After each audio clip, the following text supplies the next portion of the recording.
¿Qué tal? Los saluda Benjamín Sepúlveda Hernández.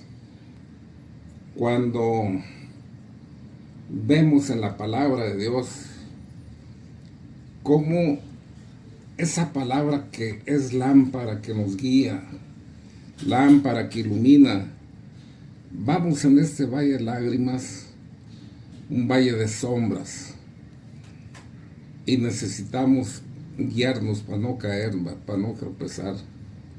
La guía, la luz de nuestro Señor.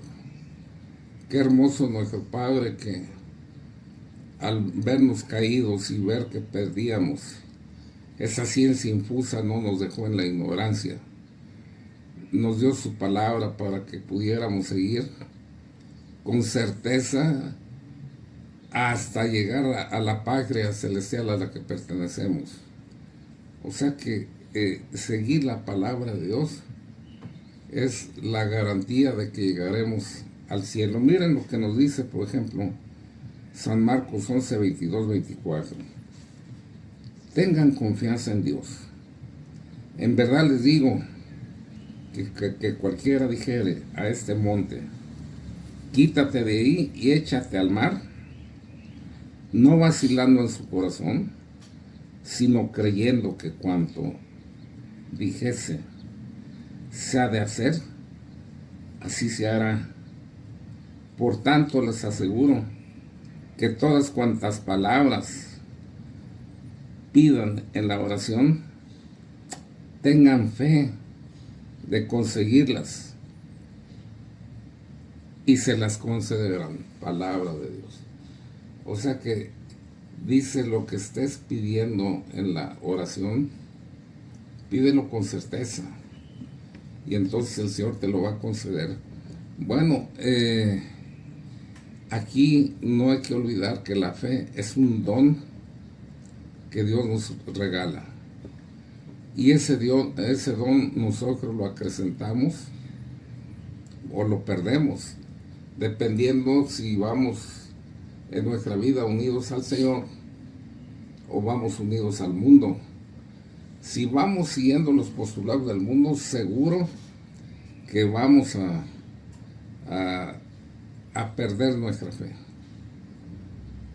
Si vamos unidos al Señor, esta fe se va a volver cada vez más preclara, iluminada por los dones del Espíritu Santo. Entonces hay que pedir, cuando estamos en oración solicitándole a Dios algo, hay que pedirle aumento de fe para merecer el milagro que le estamos pidiendo. Dice en Santiago 1, 5, 8, si alguno tiene falta de sabiduría, pídela a Dios, que a todos da copiosamente y no rechaza a nadie, y le será concedida. Pero pídela con fe, sin sombras de duda, pues quien anda dudando es semejante a las olas del mar, agitado por el viento acá y allá. Así que un hombre semejante no tiene que pensar que ha de recibir poco ni mucho del Señor. O sea, el que es ambivalente, pide pero sin creer, dice, pues ese que no espera nada de nuestro Señor. Porque la primera condición que se solicita para que nos sea concedido es que tengamos fe.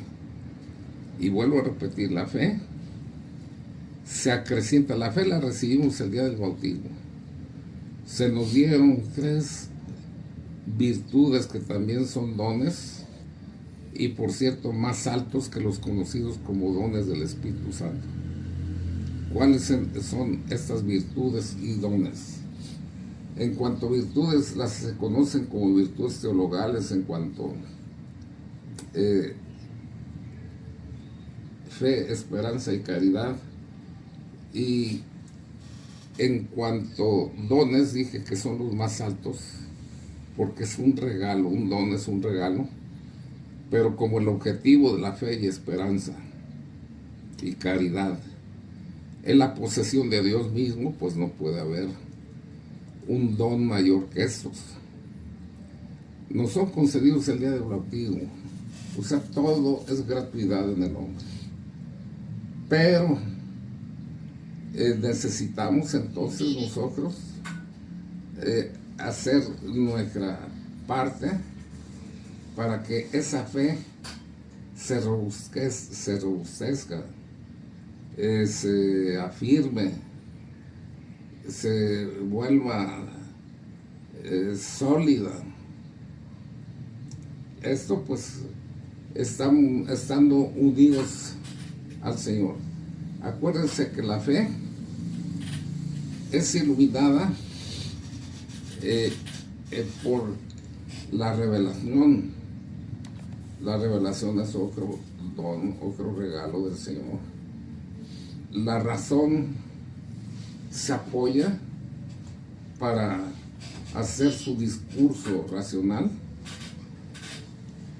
en la ciencia, que es un esfuerzo del hombre para resolver la problemática existencial. Siempre inventa el hombre una ciencia, hace nacer una ciencia para resolver los problemas de su existencia. Más tardamos en salir al espacio y hay ingeniería espacial y hay un montón de ciencias inherentes al espacio. Sí, es el esfuerzo racional del hombre por descubrir la verdad y resolver los problemas que de no hacerlo le harían llevar una existencia difícil. La fe, por lo contrario, ahí donde termina el racional, donde el racional ya no tiene explicación, que dice, aquí esto ya no tiene explicación para mí. Donde termina el racional empieza el hombre de fe. Por eso siempre se ha dicho, al teólogo más avesado, más profundo, ponle enfrente un hombre sencillo de oración y este le va a decir por dónde al teólogo. Acuérdense lo que pasó con el dogma de la Inmaculada Concepción. Hasta estar confrontados todas las escuelas de Europa, toda la teología escolástica, toda la teología se concentró en las universidades de Europa. Y estaban divididos de tal forma, confrontados, que era condición para ser admitidos en algunas universidades que te declararas en contra del dogma, de la proclama del dogma de la Inmaculada Concepción. Otras universidades, por lo contrario, su condición era que proclamaras el dogma de la Inmaculada Concepción. Ahí los teólogos confrontados por siglos. Y los hombres desde el inicio siempre hablaban de la Virgen María, la Madre del Señor, la Inmaculada Virgen María, la Santísima Virgen María.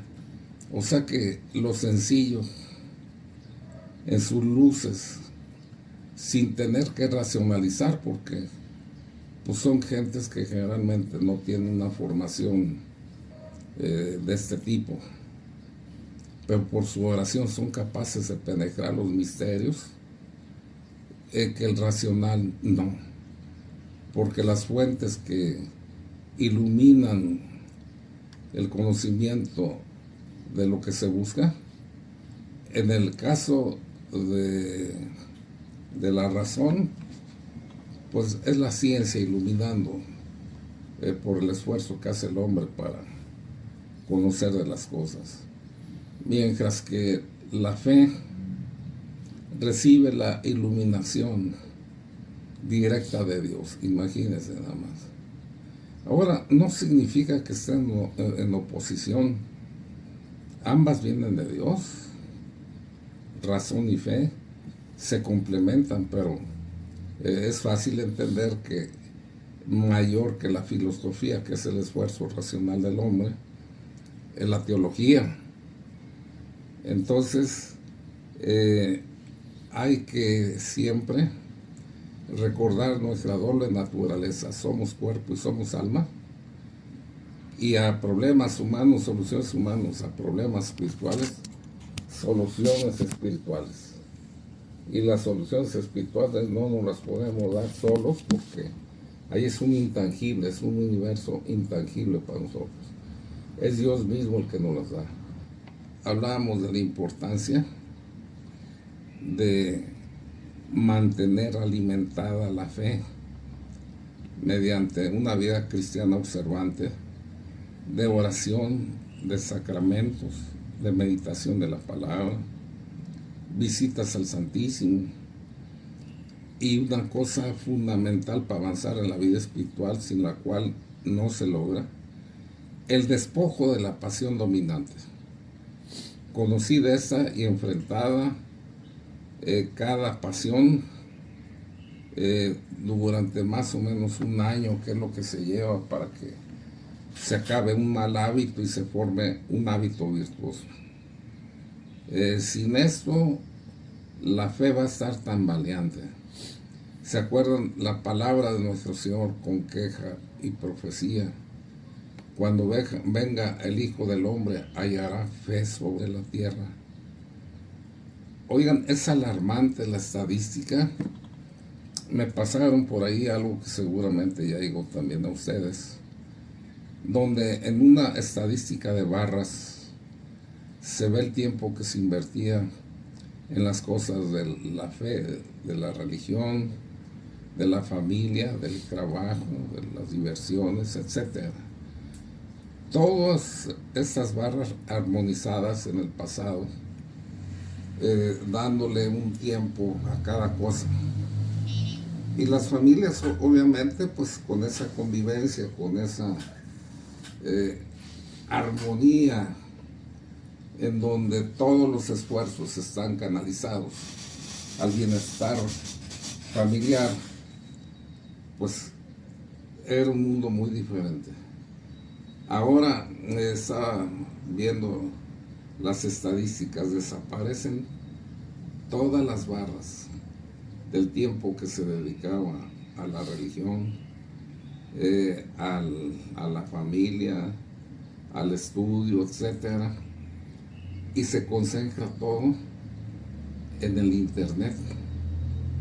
Todo ese tiempo que antes se invertía en todas estas cosas estaba diversificado, ahora está centrado en el internet.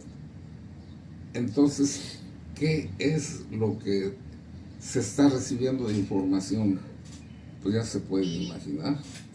No es que yo diga que el internet sea un camino del que no se puedan obtener cosas buenas, ¿verdad?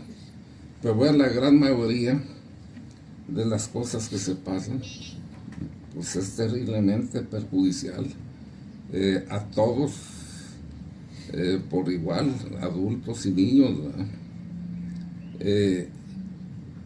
Hay que hacer el esfuerzo. Yo estaba hablando con Enrique, un hermano en Cristo, que tiene pues encargado de parte del movimiento de espiritualidad y la actividad que desarrollamos, pues toda lo digital, y estamos viendo que pues hay que hacer llegar más información a la gente para que encuentre atractivo, si ha de ver el internet, que hay cosas interesantes también respecto a la fe, a la familia, porque van a hallar, si se suben a mi página, van a hallar que Dios me ha permitido hablar por temporadas de temas diversos, a veces de formación humana, a veces de sanación y liberación, a veces de espiritualidad y vida interior, en fin. Yo creo que ahí, dentro de mi humilde aportación, también estoy dándoles un material que les podrá ser útil. Mi página, benjaminsepulveda.com. Adentro de adentro de YouTube es @Benjamín Sepúlveda Hernández. A ver, háblalo aquí directo. ¿Qué tal? Para entrar a la página del ingeniero Benjamín Sepúlveda de YouTube, ya estando en YouTube, hay que teclear @Benjamín Sepúlveda Hernández, todo junto, @Benjamín Sepúlveda Hernández, y le pueden dar clic en suscribirse para que les esté llegando el material del ingeniero cada vez que se estén subiendo los videos. Bueno, pues miren, eso con responsabilidad de bautizado y en la solicitud que ha estado haciendo en forma reiterada la iglesia de que hay que utilizar los medios masivos de comunicación para que haya un contrapeso a tanta información que lo que va a hacer es causar daño. Bueno, que la gente también tenga acceso a información que le sea útil a ella y su familia. Hay catequesis completas donde los adultos se pueden apoyar para dirigir a los hijos, por ejemplo. Los hijos mismos accesando, pues es un lenguaje que hablamos, yo creo que universal, no rebuscado, y lo pueden entender cualquiera. Bueno, esa es mi pretensión. Ahora miren lo que van a hallar, qué interesante esto que les voy a decir. Desde luego que se está subiendo material nuevo, pero están subiendo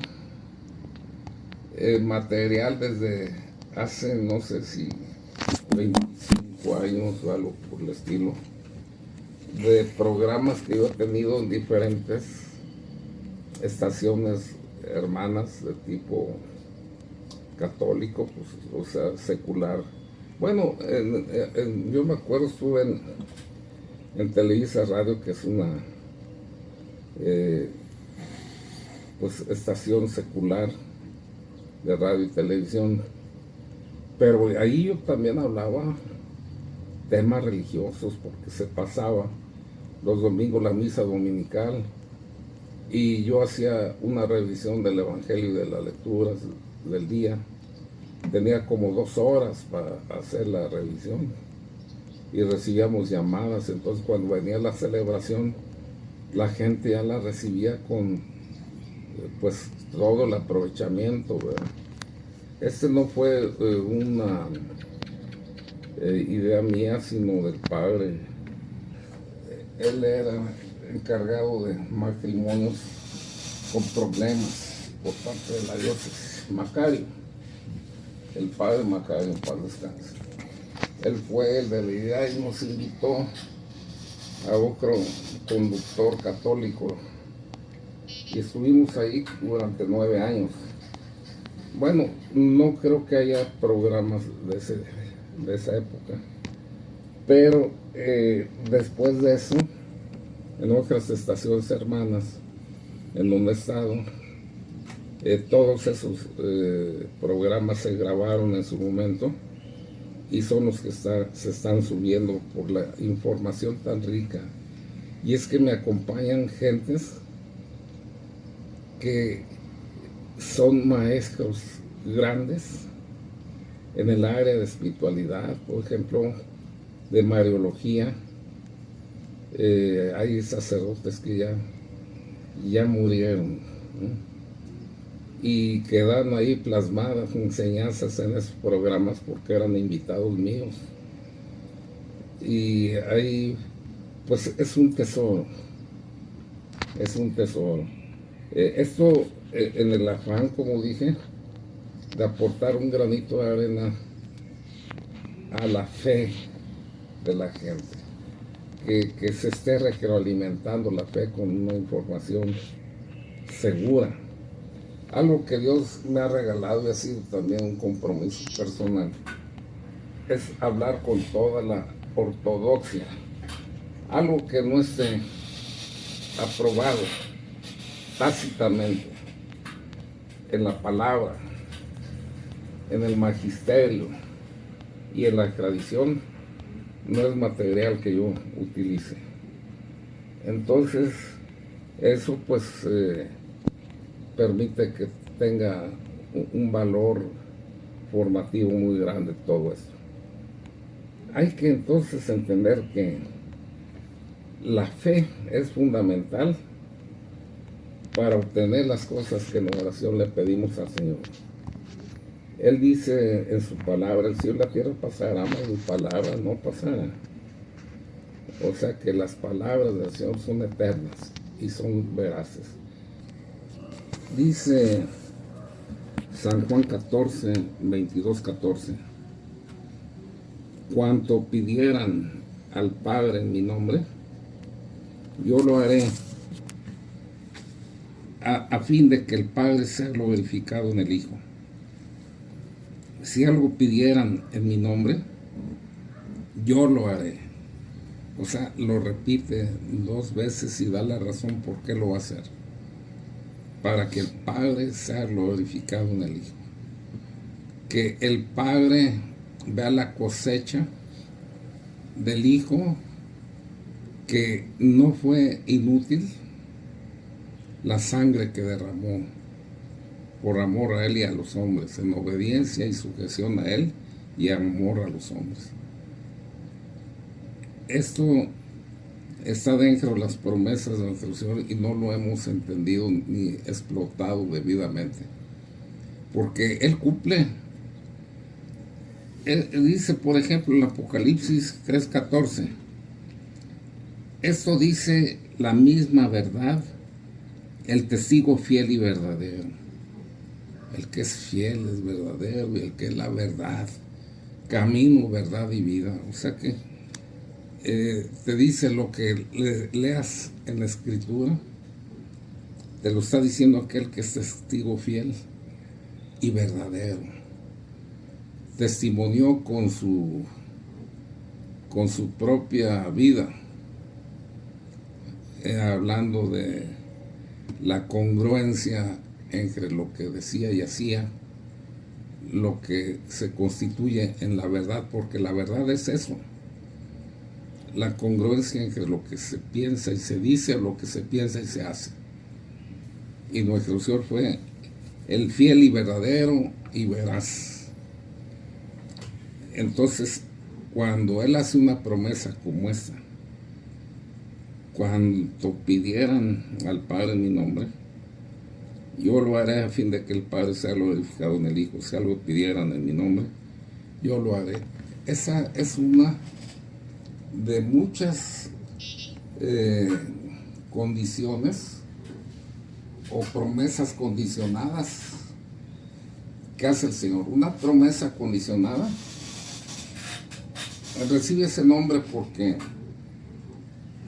es una promesa que va a funcionar si tú cumples la parte que el Señor solicita. En este caso, solicitar, pero en el nombre de Jesús.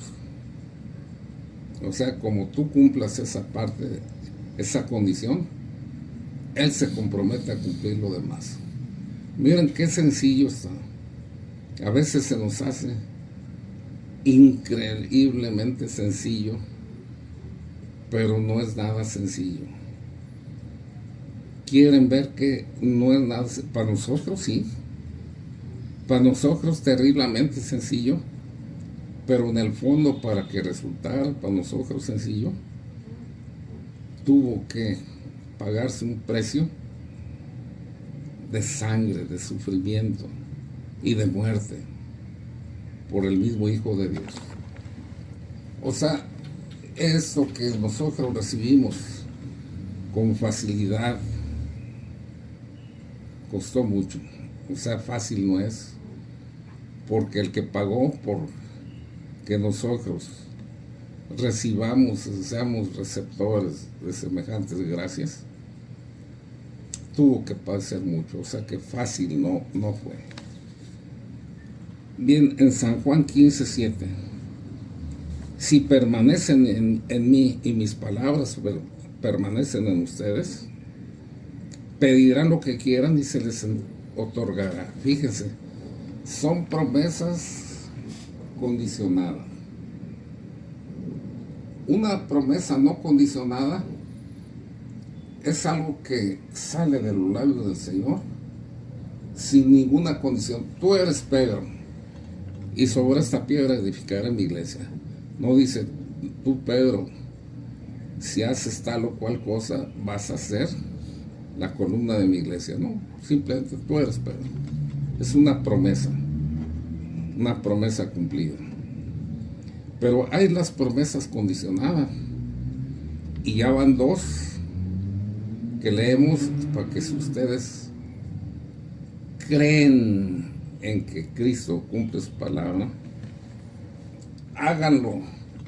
Dice el Señor, no se ofende porque lo pongan a prueba. Él es el que los invita a la prueba, y verás qué bueno es el Señor.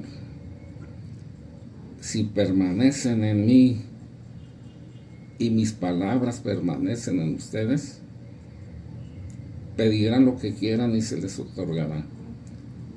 ¿Cómo permaneces unido a Cristo? Mediante la gracia santificante. Lo que radicalmente te une o te separa de Dios es la gracia santificante.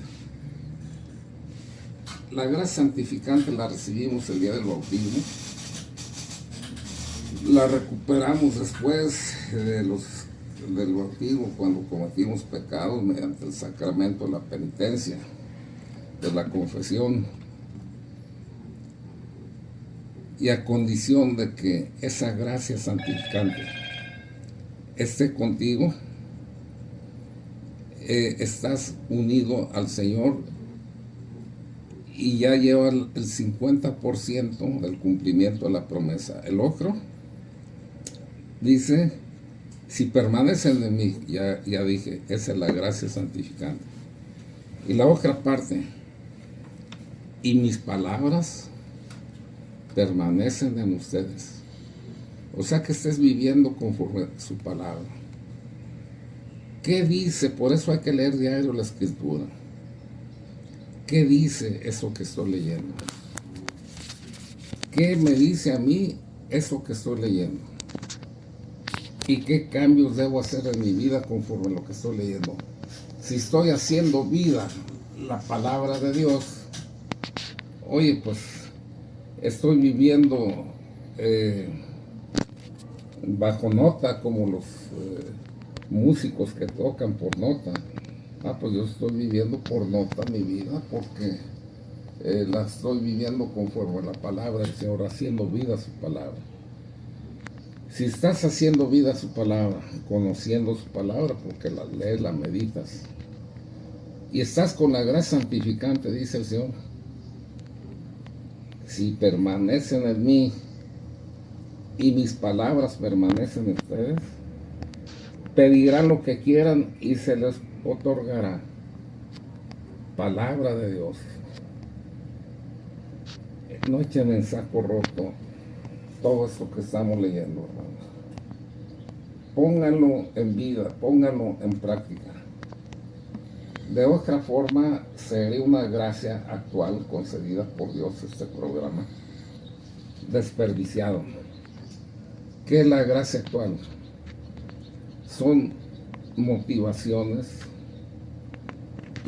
toques al corazón, a la conciencia, de parte de Dios, mediante un programa como este en este momento, un buen libro, un buen consejo, una alabanza, o sea, cosas que Dios utiliza en su infinita sabiduría y como fruto del infinito amor que nos tiene, para que nos toque la fibra sensible y cambiemos ese corazón de piedra por uno de carne que sepa amar a Dios y amar al prójimo. Sí, pero hay que estar entonces leyendo su palabra, hay que formar ese buen hábito. De otra forma, las amonestaciones, por ejemplo, que son muy explícitas en la palabra de Dios, condenando acciones que van a terminar con sufrimientos terrenos y después con condenación eterna, pues a veces la gente la está repitiendo porque ignora que sean pecado o que estén restringidas de parte de Dios. O sea, conocemos de muchas cosas y las que son esenciales y que trascienden las ignoramos. Hay una ignorancia culpable. Por eso dense oportunidad, miren estaciones como En Familia. Qué riqueza, qué tesoro para una sociedad como Phoenix y todas las ciudades que son pues parte de esta red de estaciones unidas a En Familia. Qué bendición, porque están recibiendo una catequesis formativa todo el día. Dice San Juan 16, 23, 24. En verdad les digo que cuanto pidan al Padre en mi nombre se les concederá. Hasta ahora nada le han pedido en mi nombre. Pídanle y recibirán, para que su gozo sea completo. Ahí está. Una y otra vez y otra vez. Pídanle al Padre en su nombre, pero también acuérdense, no es solo una cosa, sino antes dijo, si permanecen en mí y mis palabras permanecen en ustedes, pedirán lo que quieran y se les otorgará. O sea, pedir en el nombre de nuestro Señor, pero cuidando la gracia santificante y estando viviendo conforme a su palabra. Lo terrible es de que cuando vemos que el Señor pone condiciones, son condiciones tan elementales, tan sencillitas, pero el demonio dice, mira cómo enredan todo, cómo todo lo hacen pesado. ¿Por qué nadie hace nada? Fíjate. Y hace creer que las cosas de Dios, los mandamientos y todo lo que el Señor nos deja en su palabra es algo pesado. Él llegó a considerarlo insoportable. Y él ya no quería saber nada de Dios. No quería obedecer. Bueno, era motivo de malestar grande el pensar que tuviera que cumplir los mandatos de Dios. ¿Por qué tengo que obedecer a este tirano? ¿Por qué todos tenemos que estar sujetos a él? Pero fíjate el enfoque, ¿verdad? Lo que no quería ver él, igual que la gente que piensa igual, no quiere ver, es que los mandamientos de Dios fueron hechos para nosotros, para que nuestra vida fuera feliz, fuera sencilla, fuera amable, digna de ser vivida. No muchas veces les he puesto a pensar, vive mejor el que es honrado que el que roba. Vive mejor el que dice la verdad que el que dice la mentira. Vive mejor el que es fiel en su matrimonio que el adúltero. Vive mejor el que honra a su padre y a su madre que el que le causa lágrimas. Le estoy diciendo los 10 mandamientos, si ustedes están coincidiendo conmigo, que el que vive una vida de calidad digna de ser vivida es el que cumple los mandamientos. El que los viola, ahí está diciendo el demonio, mira más cómo pone cargas innecesarias. Hay 10 mandamientos como condición para salvarte, como si fuera algo pesado. Ahora ponte a violar esos mandamientos. Si robas, ¿qué pasa? Terminas en la cárcel, pierdes el prestigio, pierdes todo, la paz. Si adulteras, perdiste la felicidad del hogar y ahora llevas un reclamo constante en la conciencia. Perdiste la paz en tu corazón. Si echaste mentiras, ya perdiste también la sencillez y la paz. El que dice la verdad vive tranquilo. El que dice la mentira ya anda viendo cómo echa más mentiras para tapar aquella primera. Ahora que el que lastima a su padre y a su madre, lo más sagrado que Dios nos dio, y que Dios mismo lo defiende. En su palabra hay una sentencia terrible para aquel que lastime, haga llorar a sus padres, a su madre. Maldito el hijo y el hijo que haga llorar a su padre, a su madre. Palabra de Dios. El que honra a su padre, a su madre, honra a tu padre, a tu madre, tendrás larga vida sobre la tierra. Un mandamiento con promesa de larga vida, pero una vida digna de ser vivida. Una vida feliz. Cuando es un anciano, un anciano vivaz, un anciano alegre, te das cuenta que goza de una doble bendición: la bendición de los muchos años y de la salud. Y te das cuenta de inmediato, puedes asegurar que ese anciano fue un hijo excelente que supo respetar y honrar a su padre, a su madre. El Señor cumple su palabra. Honra a tu padre, a tu madre, tendrá larga vida sobre la tierra. Bien, vean ustedes cómo la ley fue hecha por nuestro Señor para que cumpliéndola llevemos una vida feliz en la tierra.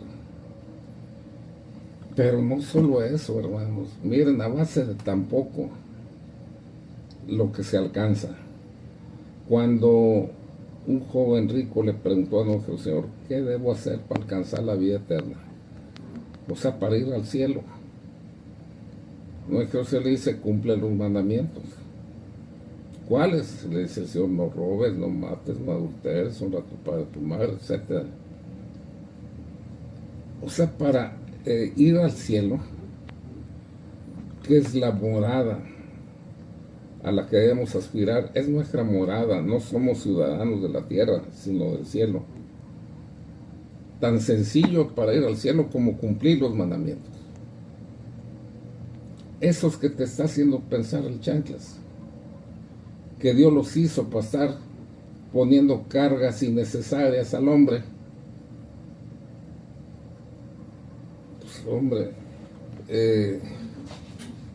qué necedad de ver lo que significa el cielo. Es que a veces no sabemos ni lo que es el cielo. O sea, lo minimizamos de tal forma que ni se nos antoja. Les voy a poner, yo platicando por ahí con alguien, una persona. Dice: no, yo no aspiro a ir al cielo. ¿Por qué?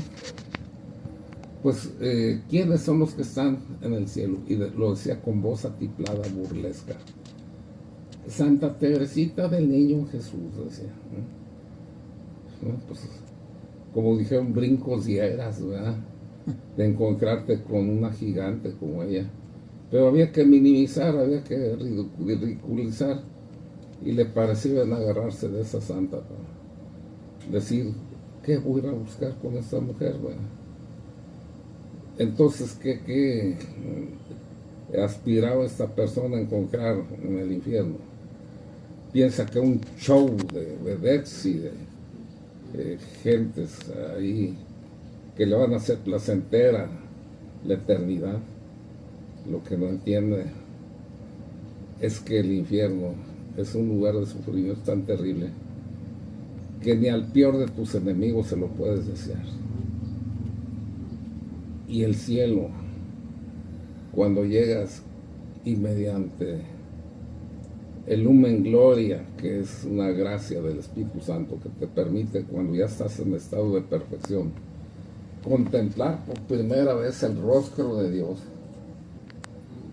El que contempla el rostro de Dios queda estático. Ya nada le resulta atractivo el pecado. Pues es un absurdo que alguien pensara en pecar, teniendo frente a él la belleza, la presencia misma, porque no es contemplar. Es como el bañista que se avienta un clavado y lo envuelve el agua cuando cae en la alberca por todos lados. Así vamos a sentir que nos abraza, nos rodea el amor de Dios, la bondad de Dios, la sabiduría de Dios, la belleza, a niveles infinitos. Miren, se nos vino el tiempo encima. Mediten todo esto, que de ahí sacarán un buen aprovechamiento. Y recuerden, Jesús es la razón de nuestra alegría. Que tengan buenas noches. Dios les bendiga.